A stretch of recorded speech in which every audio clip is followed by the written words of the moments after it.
Hello बच्चों, let's see the question. The question is an assertion and reason we have assertion. An ethyl benzene sulfonamide is soluble in alkali. Reason: hydrogen attached to nitrogen in sulfonamide is strongly acidic. So let's have a look on the key concept. So key concept जो हमें पता होना चाहिए वो पता होना चाहिए Hinsberg test के बारे में. यहाँ पे हमारा जो ये क्वेश्चन है ये हिंसबर्ग टेस्ट से रिलेटेड है. तो यहाँ पे हमें बनाना है एन इथाइल बेंजीन सल्फोनामाइड. तो कैसे बनाएंगे? तो let us try to draw the structure. तो यहाँ पे हमारे पास क्या होता है, जब भी हमारे पास हिंसबर्ग रिएजेंट है तो हिंसबर्ग रिएजेंट का स्ट्रक्चर हमें पता होना चाहिए पहले. सो यहाँ पे एस डबल बॉन्ड ओ, यहाँ पे ये एस डबल बॉन्ड ओ, यहाँ पे ये मेरे पास बेंजीन निकाल देगी और यहाँ पे अगर मैंने Cl लगा दिया तो मेरा ये बन जाएगा हिंसबर्ग रिएजेंट. बट मुझे बनाना है एन इथाइल बेंजीन सल्फोनामाइड. तो यहाँ पे एक नाइट्रोजन एक एन और यहाँ पे मेरे पास आ जाएगा ethyl group that is C2H5. तो ये मेरा एन इथाइल बेंजीन सल्फोनामाइड ये बन गया. अब क्या ये सॉल्यूबल है एल्कली में? एल्कली सिंपली कोई भी वाटर सॉल्यूबल बेस. तो यहाँ पे अगर मैं इसकी OH माइनस से रिएक्शन कराऊंगा तो यहाँ पे मैं क्लियरली देख सकता हूँ यहाँ पे H प्लस लूज हो जाएगा और मेरा जो स्ट्रक्चर बनेगा उसको मैं ड्रॉ कर देता हूँ नेक्स्ट पेज पर.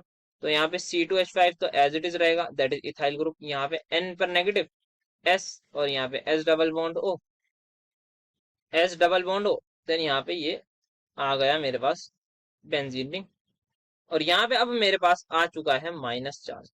सो माइनस चार्ज यहाँ पे आ चुका है और ये बहुत ज्यादा स्टेबल है बिकॉज ऑफ दिस रेजोनेंस. यहाँ भी रेजोनेंस है. देन फर्दर बेंजीन को भी ओपन करके देखें, यहाँ भी आगे रेजोनेंस है. तो रेजोनेंस ही रेजोनेंस है.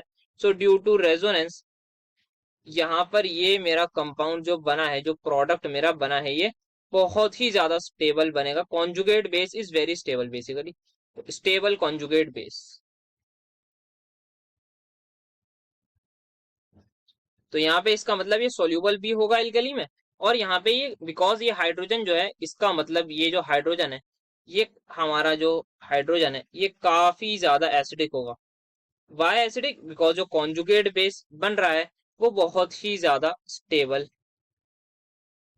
एक दूसरा तरीका जो है इसे समझने का उसको भी एक बार देख लेते हैं. तो यहाँ पे मेरे पास जब नाइट्रोजन पे हाइड्रोजन ये था तो यहाँ पे मेरे पास ये एस डबल बॉन्ड हो एंड ये मेरा पूरा सल्फोनामाइड ग्रुप है दिस.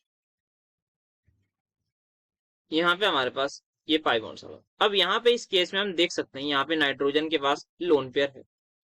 यहाँ पे ये ऑक्सीजन अपने ऊपर नेगेटिव चार्ज लेगा और ये लोन पेयर रेजोनेंस में आ जाएगा, जिसकी वजह से एक रेजोनेटिंग स्ट्रक्चर अगर मैं ड्रॉ करूंगा तो वो बनेगा C2H5. यहाँ पे नाइट्रोजन है. अब यहाँ पे नाइट्रोजन ने सल्फर के साथ डबल बॉन्ड बना लिया, O पर नेगेटिव चार्ज आ जाएगा, डबल बॉन्ड O बन जाएगा और यहाँ पे बेंजीन को मैं पीएच से शो कर रहा हूँ. यहाँ पे हमारे पास हाइड्रोजन एज इट इज रहेगा और इस वक्त यहाँ पे आ चुका है पॉजिटिव चार्ज. अब आप देख रहे हैं नाइट्रोजन अच्छा खासा इलेक्ट्रोनेगेटिव एटम है और उस पर जैसे ही पॉजिटिव चार्ज आएगा तो इसकी जो इलेक्ट्रोनेगेटिविटी है वो बहुत ज्यादा इंक्रीज हो जाएगी, जिसकी वजह से ये जो बॉन्ड है वो बहुत ज्यादा इजीली टूट जाएगी और ये बॉन्ड बहुत ज्यादा बन जाएगी एसिडिक. तो इसका मतलब ये हाइड्रोजन बेसिकली हमारा जो है बहुत ज्यादा एसिडिक बन जाएगा बिकॉज ऑफ एक और रीजन हम इसका लिख सकते हैं, इलेक्ट्रॉन विदड्रॉइंग नेचर.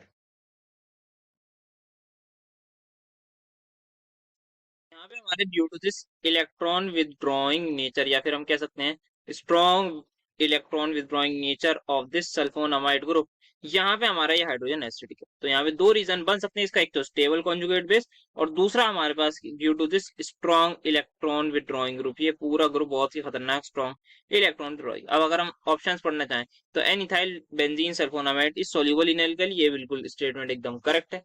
यहाँ पे हमने देख लिया ये OH माइनस हमारे पास ये H प्लस को ले जाएगा. क्यों ले जाएगा? बिकॉज यहाँ कॉन्जुगेट बेस स्टेबल होगा और साथ में ये H एसिडिक है. वाई? बिकॉज यहाँ पे इलेक्ट्रॉन विड्रॉइंग नेचर है. So hydrogen attach to nitrogen in sulphonamide is strongly acidic. Yes, the reason is correct because of the electron withdrawing nature, strong electron withdrawing nature of sulphonamide. So reason भी हमारे पास correct है और यही reason explain कर रहा है assertion को कि हमारे पास ये एल्कली में इसीलिए सोल्यूबल है बिकॉज जो नाइट्रोजन से हाइड्रोजन अटैच है वो बहुत ज्यादा स्ट्रॉन्ग एसिडिक है. तो हमारे पास करेक्ट आंसर हो जाएगा, दोनों असर्शन रीजन करेक्ट और उसका एक्सप्लेनेशन भी सही. So the final answer is going to be A. Hope you understood it well. Best of luck.